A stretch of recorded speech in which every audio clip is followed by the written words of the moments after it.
Hey everyone, and welcome to This Explainer. Today, we're unpacking a deceptively simple electrical engineering interview question that honestly traps countless candidates. We'll be using some great insights from expert Avishek Joshi to break it all down. Let's just jump right in. If you've ever sat in the hot seat across from a senior engineer, you know the drill. The easiest sounding questions are usually the ones hiding a massive pitfall. They'll look at you across the table and ask, completely deadpan, why do we put a cooling fan on the non-drive end of a three-phase induction motor? Now, on the surface, it feels like a total layup. You might even chuckle internally, thinking they're tossing you an easy one just to calm your nerves. But be careful, because how you answer this specific question dictates exactly how the rest of your interview is going to go. So if you go with the superficial answer of, well, to cool it down, obviously, boom, the interviewer springs the trap. They'll lean in and ask you the real question, right, but why is it getting hot in the first place? Why is there so much heat being produced that the manufacturer was literally forced to design a specific cooling mechanism for it? Just like that, you aren't answering a question about fans anymore, you're being tested on your fundamental understanding of electrical machine physics.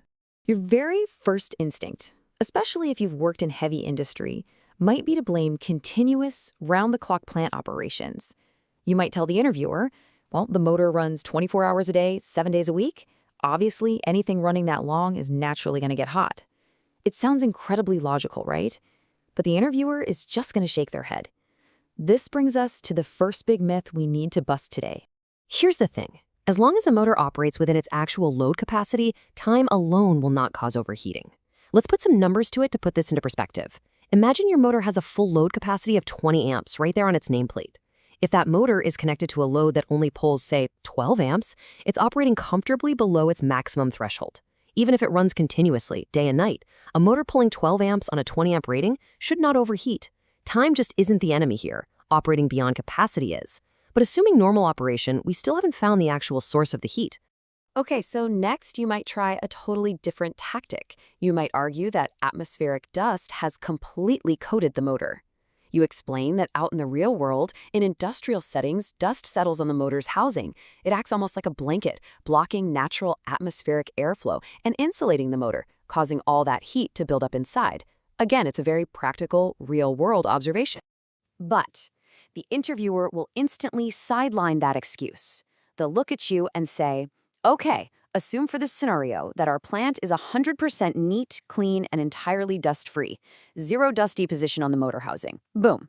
They've just removed environmental factors from the equation entirely. You see what they're doing? They're systematically backing you into a corner, forcing you to find the real technical answer hiding within the motor itself.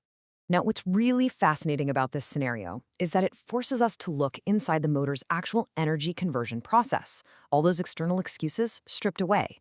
If runtime doesn't inherently cause it and environmental factors like dust aren't to blame, well, we have to look at the very nature of what the machine is actually doing. We have to look at the physics of energy. Let's take a step back. We have to remember that a motor's sole job, literally its entire purpose for existing, is to take a three-phase electrical supply and turn it into mechanical work. You feed it electrical energy, the motor starts to spin, and it physically drives whatever load is connected to its shaft. It's a conversion process. But as any engineer knows, no conversion process in the real world is ever 100% perfect. And this brilliantly illustrates the reality of the situation. If a motor's nameplate states 90% efficiency, that means 10% of your electrical input is just lost.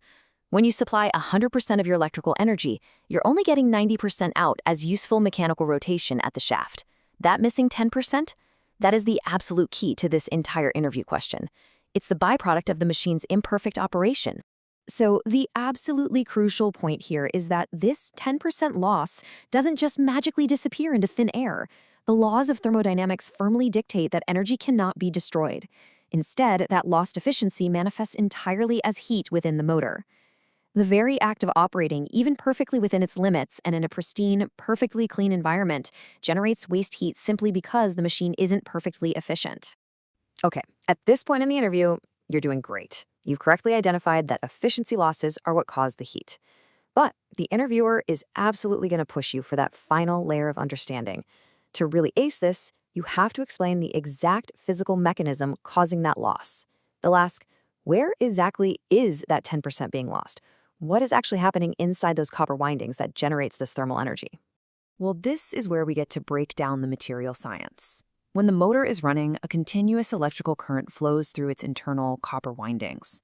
Now, copper is an excellent conductor of electricity, right? It's a fantastic material for this job. But here is the universal truth. No matter how good a conductor is, every conductive material on Earth has its own internal resistance. Even fantastic high-quality copper still fights against that continuous electrical current. And that brings us to the undeniable technical truth. And honestly, the exact phrase the interviewer is waiting with bated breath to hear you say, I squared R losses. As a current, which we represent by I, forces its way through the internal resistance of the copper, represented by R, power is lost. This specific power loss is calculated as the current squared multiplied by the resistance, and that lost power translates directly and physically into heat inside the motor windings. Nailing this specific engineering term is an absolute game changer. It proves you understand the fundamental physics of the machine, not just the superficial symptoms. When you explicitly state that I squared R losses are the core reason the motor gets hot, you're telling the interviewer that you see right past the spinning shaft and the metal housing. You're showing them you understand the invisible electromagnetic push and pull happening at the atomic level of the copper wire. Now let's trace exactly how this physical reality quickly builds into a vicious, escalating cycle of destruction if a cooling fan isn't present.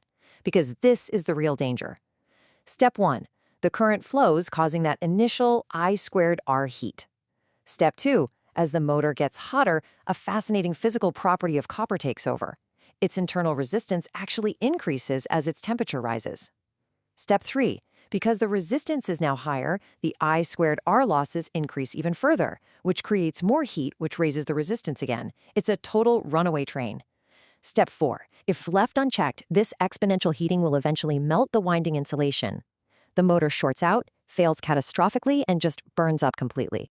Therefore, the fan doesn't just cool the motor to make it nice to touch. It is a critical component that actively prevents this deadly chain reaction. By extracting the heat generated by the I squared R losses, the fan keeps the temperature stable.